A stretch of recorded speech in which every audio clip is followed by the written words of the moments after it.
The guards of the village, called the Lion's Den, see a large fleet of ships on the horizon and are surprised to see that the soldiers are coming to attack them. As soon as they spot the ships, the inhabitants run away. However, at that time, the pirates shoot dozens of arrows towards the village, killing several peasants on every side. The invaders then throw their torches at the structures. Shortly after, to defend his people, one of the warriors goes out to attack them, killing some of the enemies around him. The issue is that the man is surprised by the leaders of the enemy army, and as much as he tries to attack them, he is easily disarmed and thrown away by a shock spell. When all the land is occupied, the leader and his followers walk through the village and the soldiers take the poor surrendered peasants to the hold of their boats. Indoors, they provide their captives with food and declare that from now on they will be known as members of the Lion Kingdom's fleet. One of the prisoners asks the soldier, and he is led to one of the cells where he is marked with the mark of the Lion Kingdom on his body. Shortly thereafter, the soldier takes hold of one of the peasants, Noni, and she screams that she will not be taken to a master and that she already has a home. In the lands of Wakanda, the great leader of the Dora Milaje, Aya, receives a visit in her temple 6 weeks earlier and orders Noni to present herself. The woman then responds that she doesn't have to take any more orders as she was expelled at some point in the past. But Aya says that she has to obey her in any case, she has to respect her. And when asked why she has summoned her, the woman reveals that Nakati, one of the army's most powerful warriors, has disappeared. She tells them that the man was the leader of the other guards, the lion. But one day, he ended up fleeing Wakanda, taking with him several powerful items that could put the life of any civilization at risk. Realizing that she has been summoned to bring the man back to the kingdom, Noni says that she won't stand a chance against him. However, the leader tells her that Nakati doesn't know her because she was expelled some time ago and he will not be able to guess. Besides, if the warrior succeeds in her task, she will be able to return to the Dora Milaje group, Aya says. Returning to the fleet of ships, Nai easily defeats the two soldiers, and after freeing herself from the cell, she hands some weapons to the peasants, ordering them to leave. Shortly after, the warrior steps outside where she sees the ships heading towards a huge galleon, and the soldiers are unloading the dozens of ships around the pier. Noni is able to circulate around the masts and eventually gets to where some of the peasants are being held. Recognizing that the women are being attacked by a Viking that appears to be one of the army's leaders, Noni decides to intervene, but as soon as she tries to attack her, she ends up alerting the entire fleet. The warrior attempts to get away from the guard's line of sight, and when she comes across her target, one of the leaders orders his soldiers to run and destroy the invader. During the confrontation, Nakati hears the warning sounds and decides to put on his equipment to deal with the threat with his bare hands. Suddenly, Noni is surprised by another of the army leaders who throws her into one of the ships. Thanks to this, the woman ends up being surrounded by the superiors of each of the fleets and is forced to fight the samurai while dodging the Vikings' arrows. Nangi then sprints up the stairs, overcoming several guards she encounters, and manages to stun the samurai for a while. Soon afterwards, the woman attacks the brute, but the fight is interrupted by the Viking, who manages to immobilize her. Using an arrow from the wall, Nai punches her enemy's foot and eyes, and she escapes. The Viking attempts to kill her, but throws her axe at her and it hits the brute's head, and he falls to the ground dead. Before she could get away, Nomi was intercepted by the Nord once again, who tried to attack her together with her ally, who threw several knives in her direction. Despite being outnumbered, the warrior continues to fight, and after knocking down two soldiers, she maneuvers to protect herself from the knives, using the Viking's body as a shield. The remaining leaders surround the invader in a rage and Noni decides to jump into the sea, and can turn around in the water and climb up onto one of the ships. The warrior recovers and sees the guards on one of the ships, but at that moment, she is surprised by the samurai who tries to attack her, causing them both to fall on top of a water tank. This allows her to put out the flames around her and use the smoke to strike her opponent's neck, killing him for good. Soon after, she goes to the entrance to Nakati's chambers, at which point the last remaining leader tries to hit her, but he is quickly eliminated by the woman, who finishes him off with a blade attack to the chest. Realizing Naut's abilities, the villain invites her up to his chambers, and when they meet, Nakati tries to convince her that Wakanda is nothing more than a big prison. But the woman does not trust him and goes running to him, and says to him, "Take him to the kingdom as my prisoner, both alive and dead." Furious, Nakati lunges at the woman who is thrown over the edge of the balcony, and after jumping back to her enemy, Noni is knocked to the ground. Soon after, the man throws his cape at her and thanks to the distraction, the warrior ends up being hit by a kick. Noni then jumps up and punches her opponent, who is jumping towards the curtains, and the warriors collide as they hang. Then Nakati shoots a lightning bolt from his gun, but the woman jumps out of the way and takes one of the villain's bracelets. Now, with this new ability, Nomi is able to repel most attacks, and even inflict some damage on the enemy's spear. In a rage, Nakati strikes her in the eye and the warrior executes a move to destroy the spear and break the boss's mask. This overloads the artifact and Nangi protects herself from the explosion by using the cape of the villain. Thanks to this, only Nakati is hit by the impact. Then, returning to his throne, he will ensure that they are forgotten there forever and activates the palace's self-destruct mechanism. Noni runs to the balcony, desperate, and although the explosion creates a huge pulse, she manages to get into the water. The issue is that nearly all the artifacts sink into the sea. The warrior then picks up the mask of the lion, and, having no strength left, lies down on one of the wrecks. When Aya returns to Wakanda, she tells the warrior that his job is done. However, at the time, the woman admits that she does not wish to join the Dora Milaje, but the leader had anticipated this and had informed her that from now on she would be a member of a group known as the Dogs of War and she would learn to develop her skills further. Years later, Odysseus and his army attack the Great Wall in a coordinated attack in front of the city of Troy, Greece. Concerned, the advisor says that the Trojans are great fighters, but the man reveals that they have Achilles on their side, so he is confident that they will be able to defeat Price Reign. The archers then shoot their arrows in the direction of the army, killing a few Meridians around the battering ram. The Trojans soon pour boiling liquid over the car, which starts to melt. Meanwhile, Achilles and his friends are able to climb the wall, and while the archers are distracted, the young man leaps over the walls to ambush the archers, killing them easily. Menon looks at the palace of the kings through his telescope and spots one of the women with an artifact from Wakanda on her necklace. The bodies falling from the wall cause the Myrmidon's car to be destroyed and Odysseus decides to retreat his army, leaving Achilles and his group disgusted. Just then, one of the members of the squad is shot by an archer who was hiding on top of the tower, and to protect Achilles, Menon blocks the projectile with his hand. There's nothing more that can be done, and the man persuades his friend to withdraw, and realizing that more soldiers are approaching, the warriors flee the city. Later, Menon uses a tool from Wakanda to heal his wound and leaves to talk to Achilles. However, minutes later, Pharaoh and his entourage come on the scene. At the same time, Odysseus appears, saying that he has a new strategy to win the war against the Trojans and tells him about the Trojan horse plan. After the conversation, Menon hides in the camp and uses a device to communicate with Wakanda, saying that he has found the location of the lost artifact. A day later, the inhabitants of the city of Troy take the horse to the city center, and after waiting until the peasants have left, Achilles and his squad silently leave the wooden statue. When they are able to kill all the guards around the wall, the group opens the main gates and Chiron and the whole army enter to accompany them in their invasion. But as they come closer to the palace, they kill a pair of guards, and Achilles warns one of the soldiers and throws his sword at him. However, the guard still manages to warn the rest of the city and the group is soon surrounded by the Trojans, but they are not intimidated and set out to confront them. In the battle, Achilles discovers that Menon is missing and then sees him fleeing from the battle. He can't understand what's going on and continues fighting, but Achilles soon is surrounded by soldiers who hold him down with their shields. Menon takes his opportunity and slays one of the guards and climbs up the wall with daggers. When he reaches the palace, he comes across Paris and Helen. The woman is fed up with it all and tells the invader to get on with his job. However, Menon claims he's not going to attack them and removes the necklace from the woman's neck. Immediately, the warrior calls out for the pair to run away, and Achilles comes to them. In order to save themselves, Helen and Paris escape through a secret passage, and as they approach, Achilles becomes enraged at having been abandoned by his friend. Trying to calm him down, Menon says that he did it for a greater cause, but Achilles strikes a powerful blow at his friend, who is thrown out of the palace. The warrior then runs and tries to destroy the necklace. The stone is struck, however, and the glowing stone emits a magical pulse. The traitor is aware that he has no other option but to fight Achilles, so he wields his energized gauntlet and heads towards Achilles, who takes off his helmet with a sword. The warriors then fight furiously and Achilles is disarmed. The young man is furious at this betrayal, and throws one of the torches at Menon, setting his arms on fire and knocking him and Menon both into the water. Meanwhile, Menon is striking Achilles' tendon with a sword. Thanks to this, the warrior ends up being defeated, but he refuses to accept this and goes after the traitor, who maneuvers to hit him in the chest. When Achilles comes to the ground, he asks his friend why he did it, and Menon says that he did it to defend his house.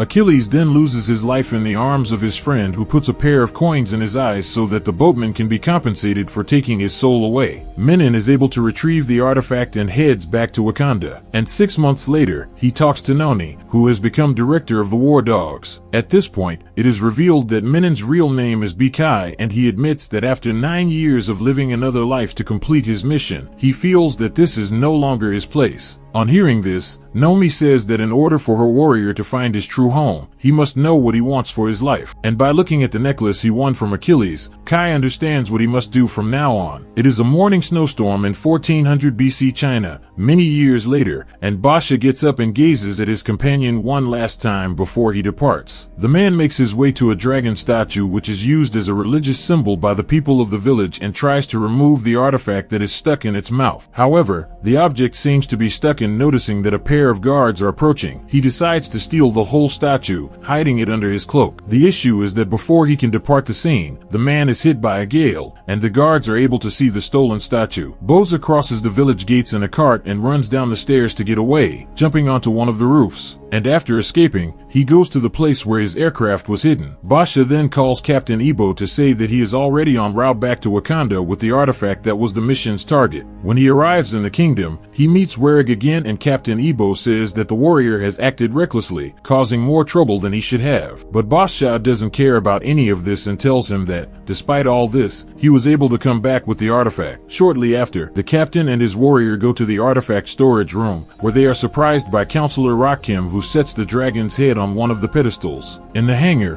one of the workers realizes that something is amiss with the warrior's plane, and as she approaches to check what's going on, she ends up being captured by someone. Returning to the warehouse, Basha and Rakim hear a warning call for suspicious activity in the hangar. The man says he will investigate and asks the advisor to wait for a while. At the same time, while traveling through the corridors in his vehicle, Captain Ebo is surprised by the invader, who immobilizes him and orders him to take her to Basha. Although the captain is surrendered, he is still calm and requests the invader to follow him. But then suddenly, he calls out to all the warriors to attack her. But the fighter is not deterred and succeeds in taking out a number of fighters easily. Shortly thereafter, the invader breaks down one of the doors with a seat and finds Ebo in the midst of the chaos, looking for Boza. In order to get the situation under control, Ebo and Boza decide to split up, and War Dog sets off to capture the invader, while his captain sets off the armory alarm so that everyone can head to the scene. The warrior encounters his enemy in the corridors, and he attacks her and attempts to take off her mask. Although he manages to do so, Basha is thrown away and is surprised to realize that the invader is none other than Jirani. The man remembers the moment he was rescued by the woman in the middle of a blizzard, and since then he had developed strong feelings for her during his mission. The fighter is furious about his betrayal and scolds him, demanding that he give back what he took from her people. But Boza says he was called to retrieve the artifact that was stolen from his people many years ago. The man then says that reinforcements are arriving in the Orange sector, and on hearing this, Jirani jumps on the trains to escape, being chased by the warrior. Despite a few attempts to persuade the woman to abandon her quest, Basha comes to understand that she will not be deterred. Jirani then jumps onto one of the trains above, and while trying to chase her, the warrior ends up falling over the edge of the wagon. The woman also decides to step on his hands, causing him to fall into another train and be carried away. Then Jirani puts her mask back on and applies her secret power to destroy the doors of the artifact arsenal. Looking at all the objects on display on the pedestals, the woman asks why Basha and his people act like this and steal valuable items from different cultures around the world. But the warrior says that those objects were removed from his ancestors thousands of years ago and that Jirani will not touch them. A hand-to-hand confrontation begins, and despite his great strength, Boza can't keep up with the woman's speed, who knocks him down with ease. The man then throws the object back at the woman, in the form of the lion mask, and the woman becomes angry and throws it away. Then Basha starts collecting the artifacts around him and faces Jirani, who gets more and more angry, slamming Basha with a few melee attacks. The warrior quickly runs over to a vibranium lasso crossbow and uses it to trap the woman in the ceiling of the room. Jirani is immobilized, and Basha asks her why she's doing all this, and the woman says, "In the past, I defeated the immortal dragon. By doing this, the fighter could tap into the power that was in the creature's heart and gain the power of the Iron Fist." Jirani shows off her strength, and she is able to release herself in one strike, sending Boza flying. Ebo then shows up and is about to attack the woman, but the warrior tells him not to because it is under control. But as he turns around, the man realizes that Jirani is on the verge of touching the artifact, and he is desperate. But the woman appears not to be affected by the vibranium, and easily removes the dragon's tongue. After returning the special artifact to Boza, the trio hears Rakim approaching, and after hiding Jirani, the warrior teams up with the captain to deceive the advisor, saying that it was all just a plan by Ebo so that they could test the war dog's abilities. This helped the pair to solve the issue without any hassles. And as soon as the man leaves, the trio reunite to set off for the hangar so that they can take Jirani home and re-establish Wakanda's security. Hundreds of years later, in the mid-1890 SIXS in Ethiopia, Prince Tafari and Kuta infiltrate the city of Adwa during a war and try to go unnoticed by the fighting soldiers in order to recover another of the lost artifacts. However, Kuta soon realizes that the place is much more chaotic than he imagined and says that they should retreat, but the prince refuses because he won't return to Wakanda empty-handed on his first mission. So, Tafari sets out on his own without his companion noticing and unnoticing the prince's disappearance. Kuta is desperate and asks him to come back right away. Then the man is shocked to see the young man come to him with the artifact. Now that they have recovered the object, the pair set off in the direction of Wakanda, but halfway there, they are surprised by an invisible creature, causing an accident. Kuta wakes up a few minutes later and notices the approaching threat, and equips his gauntlets to face it. When the creature is hit to make it move away from the vehicle, it lunges at the war dog. To help it, the prince throws a smoke bomb at it, and attempts to attack it with the vibranium axe. But the thing soon gets immobilized by the enemy, and Kuta takes off to knock it down, making multiple attempts to keep it down, but it eventually breaks free and tosses the man against his partner. Once they recover, the warriors attack the creature as a group. However, before they can finish it off, they hear a voice speaking in the language of Wakanda and they decide to stop the fight. The fighter then takes the mask off her armor so they can understand what is happening. She shows the two the kingdom 500 years later. This leads the pair to find out that Wakanda has been entirely wiped out by the Horde, an army of creatures from another galaxy that are intent on wiping out humans. After almost all the inhabitants of the kingdom were wiped out, the only ones left were some Dora Milaje warriors along with the last Black Panther in existence. One day, the queen found herself with the opportunity to use her quantum scanner to examine the history of her people, which would allow her to discover what event led to their demise. The woman at that time tells the pair that this is the vibranium axe's saving and asks them to return the axe immediately to where they found it. Before she can continue talking, the Black Panther ends up being teleported by her suit, which collapsed after the fight. Facing the seriousness of the situation, the two decide to go back and give it to the people who had it, and the final queen of Wakanda battles the Horde with her warriors. Worried, one of the fighters, Dora Milaje, says that they need to stop the creatures from going through the portal. And from now on, her destiny is in the hands of her ancestors, says the Black Panther. During this time of fire, the two war dogs keep on slaying the soldiers that they encounter, but a tower falls on them and Kuta throws the young man away with his gauntlets. Tafari desperately tries to save his friend, but the man prevents him and requests him to go on with his mission. At the same time, Black Panther witnesses the destruction of all her warriors and is thrown away immediately afterwards. To prevent the creatures from getting through the gate, the woman holds her position, her leg being hit, but while holding the creature's claws with her bare hands, she activates the powers of her costume to ensure that her enemies are completely destroyed. Lastly, Tafari returns the vibranium axe to where he took it, and then heads off to save Kuta. After returning home, the prince tells the Wakanda Council about everything that has happened and meets up with his friend after the meeting, saying that he would like to know what will happen now that they have changed history. Subscribe to watch more videos like this,